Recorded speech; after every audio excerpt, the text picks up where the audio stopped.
up, guys? I'm Brittany. This is my channel, and today I'm going to talk about Rybelsus, semaglutide, and my journey with the medication.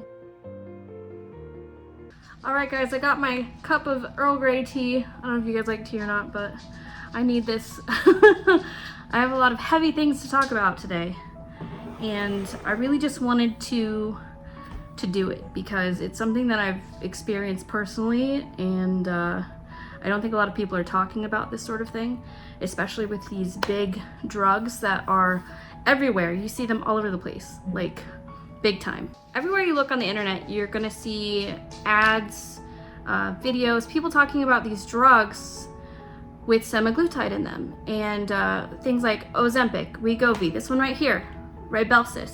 They're a big deal, and a lot of people are utilizing them to lose weight. But what are all of the excess things that they can do to you? What are the side effects, and what happened to me? First of all, number one, I'm not a doctor, I'm not a medical professional. Do not, what happened to me is just one thing, and I am one case, and I am one person, one person's opinion. So don't let my situation deter you from a medicine like this, especially if it's something that you need or are prescribed by a physician, okay? This is just my story and what happened to me. Whew, this is hard. I'm not gonna lie. It's a little stressful. I can do it. I can do it. First off, I'm gonna talk a tiny bit about my family history so that we kind of have an idea, like what's going on, or what happened. My grandma was diabetic. She ended up having kidney dialysis, and then that was on my mom's side. So then on my dad's side, my dad specifically had pancreatitis. I think personally, I can't say for him because I don't know, he had symptoms of things, and at one point it got too far and he ended up having severe pancreatitis, and he was in a coma for 3 months. They didn't think he was gonna make it. He came out of it, thank God. He came out of it with diabetes, and then eventually his organs were failing him, and he was waiting for organs. He was on an organ donor list in a hospital, literally in and out of the hospital for like 5 years. And at the end of it, he just said that he was done. So he was in his early 60s. Like, he wasn't that old, honestly. And neither was my grandmother. So they, the genetics there on both sides of my family are not great. And those are two people that I miss very much. Honestly though, when I look at them and the way their bodies were, mine is shaped a lot like my grandma's and my dad's. Just like, I have this gut here, right? And it won't go away. But I'll get to that. I'll get to that later. I'll get to my body and the issues eventually. So, next up. So that happened. Then we move on to my history.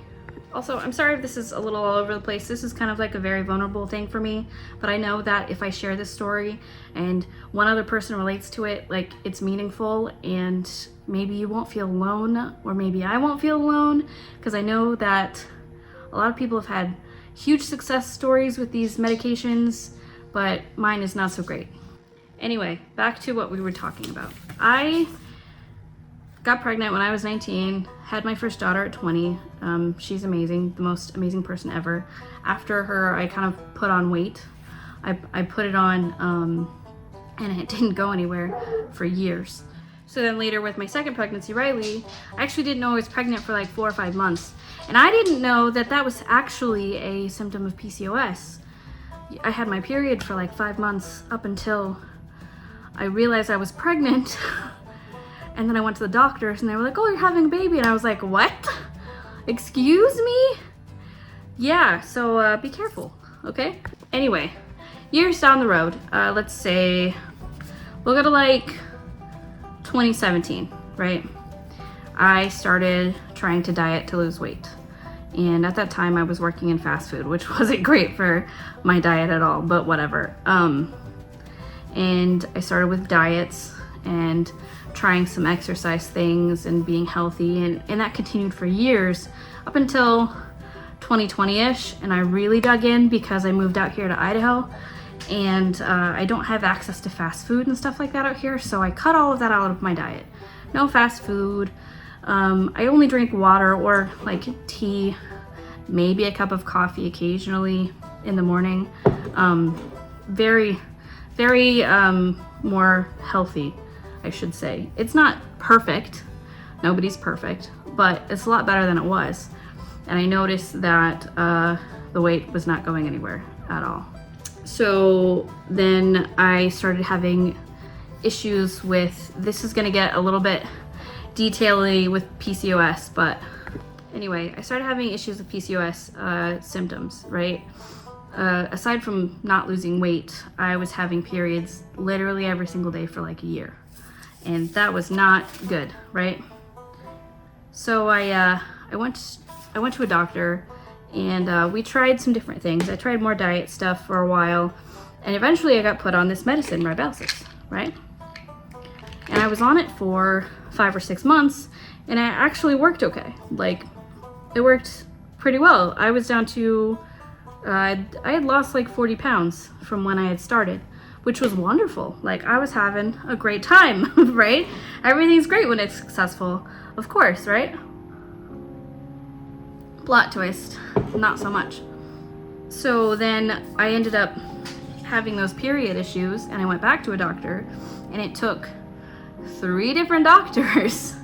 I ended up going to 3 different doctors before I finally realized that I needed to have a hysterectomy, and that was rough. So finally, in 2022, in September, October, around then, I had my hysterectomy, and it was a total laparoscopic hysterectomy. And they took everything but my ovaries, which was supposed to be helpful somehow, even though I had PCOS, which was weird to me because cysts on ovaries, whatever. But my doctor, she was wonderful. It all worked out. Okay, so I finally had all that done. What happens after you have surgery, right? You get put on rest. And what did I do? When I rested, I gained all the weight back, right? That was not great. Mentally, physically, it was awful. I was uncomfortable, I was unhappy, I didn't know what to do, right? So finally I recovered a bit, and I ended up going back to the doctors and begging them for this medicine again, right? But first, hold on. Before my surgery, I had received a letter in the mail saying that the company that makes this medicine, Rybelsus, said that because I wasn't officially a diabetic, even though I was insulin resistant PCOS, that technically I did not qualify any longer for the medicine. So they took me off of it, which, fair enough, right? Now I'm looking back at that, I realize. But anyway, so mentally, that was detrimental to me because I was actually losing weight, and then they took it from me. I was so excited and happy and working on myself, and it was wonderful. But then this company decided that I wasn't allowed to have it anymore, and I was like, why is everything against me? Like, I don't understand. You know what I mean? What do I do? How do I fix this? Well, I went months and months without the medicine into 2023. Eventually, I got it back because of I did some sort of testing, and I tested enough to be able to get the medicine again with my blood sugars and all that stuff. I'm on the road to diabetes, which is not what I want, right? That's what I'm fighting against. I want to live a long time, and I want to spend life with my kids and my family, and I am doing all of these things not because I want to be skinny and pretty and whatever, but because I want to be around as long as possible. This is all a rambling mess, but you know what? We're doing it. We're telling the story. Okay. Y'all, bear with me. I'm still nervous and like awkward, and I'm gonna take a drink of my tea. Thank you, Baby Yoda. Okay, so finally, after all of this drama, I get put back on this medicine, right? After getting it taken away, it's a roller coaster, right? Like, plot twist, roller coaster, ups and downs, what in the world, right? Great. Well, I personally believe that something happened in my body after I had surgery, obviously, right? Obviously. And when I get put back on this medicine, I'm taking it there's different dosages. You go up the steps, right?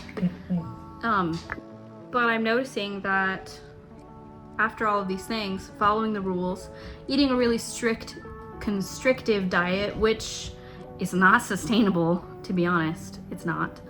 And it's not fun. It sucks because you're watching everybody eat all around you, and then you're like, oh, I can only have a little baby cup size. Like, great. I went and I bought toddler-sized plates and bowls so that I could eat out of them because I was determined, you know, to lose weight. They say you need to be in a calorie deficit and you need to exercise and you got to do all these things. And then I was taking the medicine on top of it, which messes with your blood sugar, right? Semaglutide. Okay.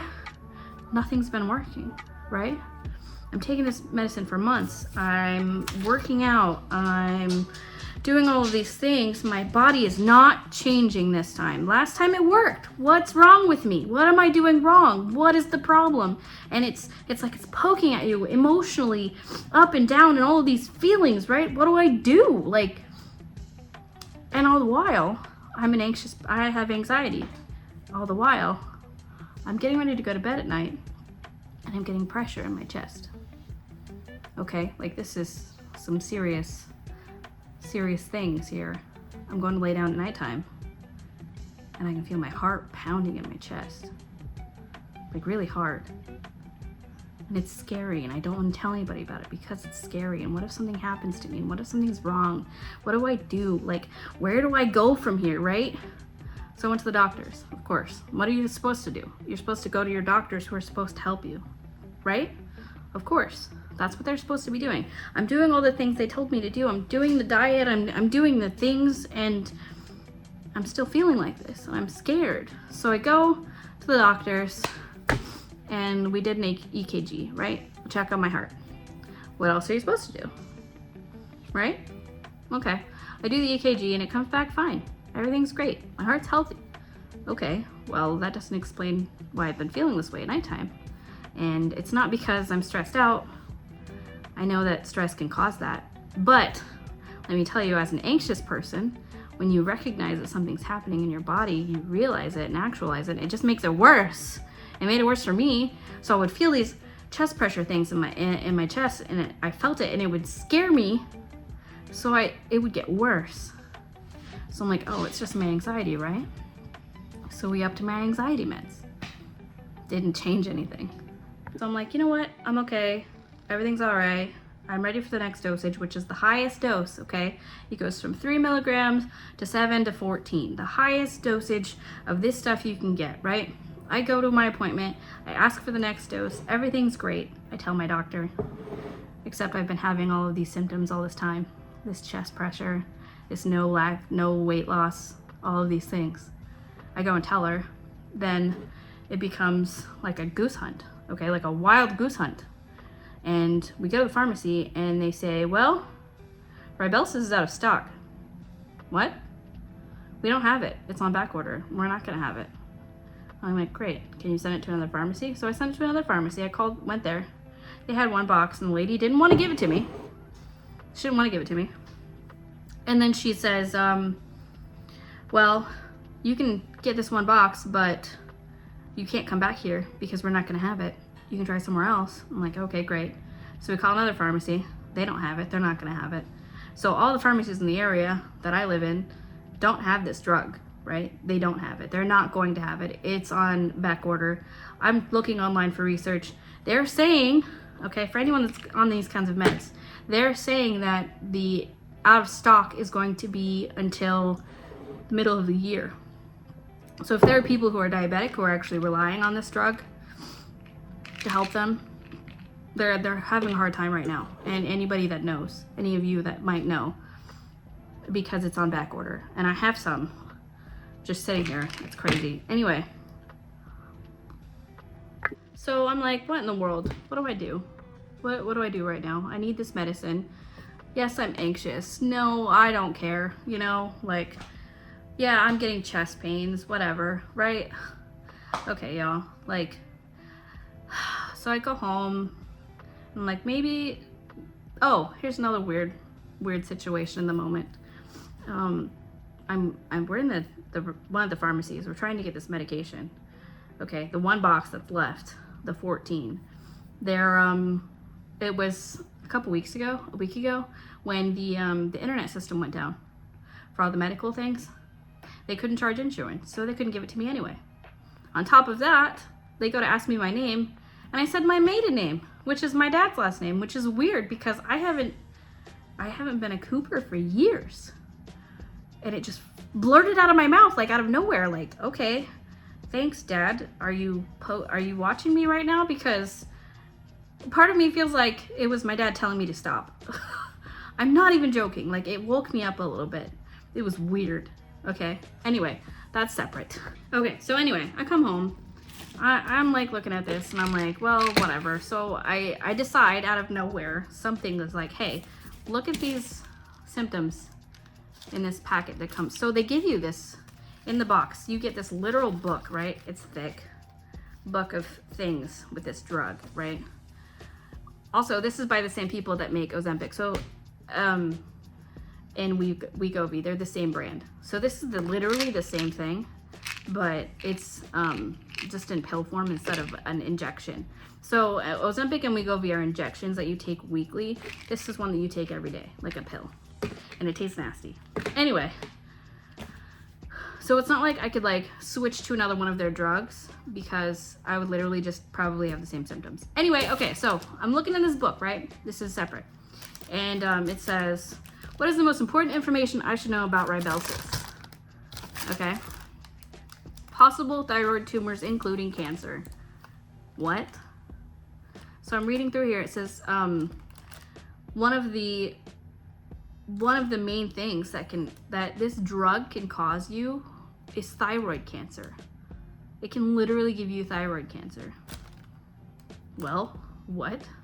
So if you have a lump in your throat, swelling in your neck, trouble swallowing, shortness of breath, which I've had, and then there's some other things, but I don't think shortness of breath, that's probably a couple of things. Anyway, hold on, let's go on. Okay, so then there's other stuff, serious allergic reactions, gallbladder problems, then this one over here, low blood sugar, right? Okay, let me tell you what this one says.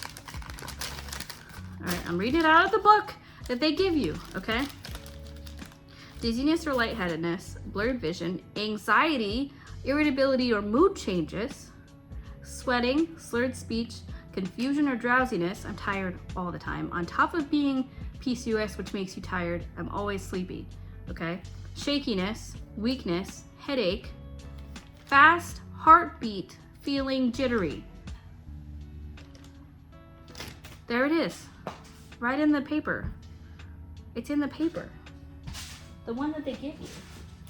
The one that they give you. So I'm having all of these heart issues, or feeling like I have heart issues. It's scaring the crap out of me. It's on the paperwork for the medicine the whole time that I didn't even look at. Like, what? Are you joking? So on top of it not helping me lose weight, the second time around I've taken it, it's making me have a super fast heart rate. So when I went back to the doctors and I was asking them about that, they thought I had high blood pressure, which I don't know, maybe I do, maybe I don't. Because I've been on this drug for 7 months and had no progress. I didn't really gain weight, but I didn't lose it either. But I don't know, like you work out 4 or 5 times a week, 6 times a week sometimes. You eat super healthy, you cut out like sugar, you drink only water, you do all of these things on top of taking this medication that is supposed to help you, or I have. These are the things that I've done. And I've gotten literally nowhere for like the past year and a half. I've really been trying really hard, like really hard. And I feel like I have gotten literally nowhere because I haven't gotten anywhere. Needless to say, I'm not taking this anymore. I stopped. That's why they're still in the container. I'm not taking it ever again.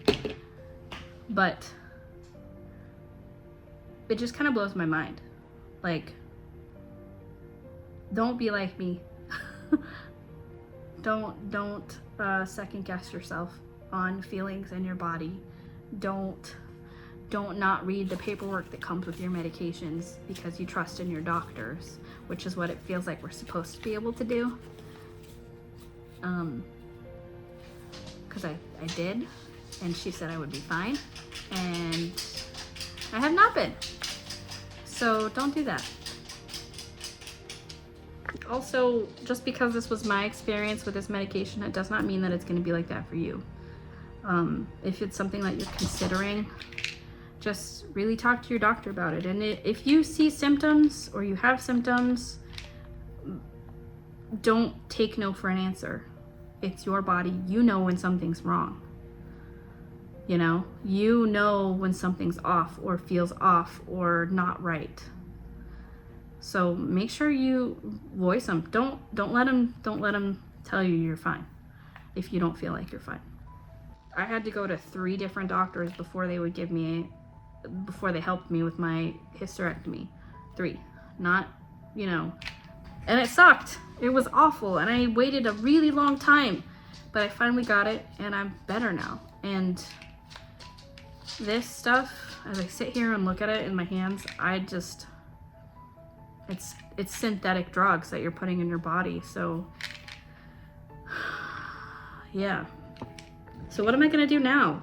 How am I going to work on being healthier now when it feels like nothing is working? I don't know. I have thought about getting like bariatric surgery. It's something that's on my mind a lot, and I'm gonna look into it. I'm gonna research and all that stuff first before I go forward with something like that, because surgery is a big deal no matter what. But at this point, I have done the medications, I have done dieting, I have done exercise, and I don't like, they say not to like super over exercise because it'll stress your body out. I've been doing things like playing Beat Saber, I've been walking, I have a little elliptical machine that I do like 3 to 5 miles on regularly, like 4 to 5 times a week. Like I do this all the time. So there really isn't a reason for me to be so stuck. Do you know what I mean? I cook every meal that we eat, we cook at home. We don't go out to eat. I don't eat fast food. I don't drink soda. I don't buy it. I drink water and occasionally a cup of tea or coffee if I want to, but that's not all the time, because when my chest was being all crazy from this medicine, I thought that I couldn't have caffeine, so I've kind of weaned myself off coffee a bit. I didn't drink it at all for a long time because I thought that was part of the reason as to why I was reacting that way. In reality, it wasn't. But yeah, I don't know. If you've had any experience with these sorts of things, let me know in the comments. If not, thank you so much for watching this far. This has been a very vulnerable thing for me. This channel means something to me, and I really want to be able to come here and dump my mind on things. So if you came and you watched this far, thank you so much. I appreciate you, and I hope that maybe this helped you. If you're thinking about this and it's something that you've considered, just be careful, okay? And if you feel anything, if you start to feel anything or have any issues, don't hold it back. Tell somebody about it right away, okay? And if they say things are fine and you don't feel fine, stop them and continue to push, because it's your health and your body that you got to take care of, okay? But anyway, long chat, let's wrap this up. Thank you guys so much for coming and watching and hanging out with me. I don't know what I'm gonna do on this channel. Probably more things. Maybe I'll talk about my health. Maybe, if I do go towards bariatric surgery, I'll document it and share it with you guys. So who knows? I'm nervous. I am nervous, but at the same time, I really feel like that could be something that could change my life. So yeah. Anyway, okay, I'll see you guys next time. I love you. You're amazing just the way that you are. Don't ever feel like you have to change or conform for anyone ever, okay? All right? For real. Okay. All right. Bye-bye.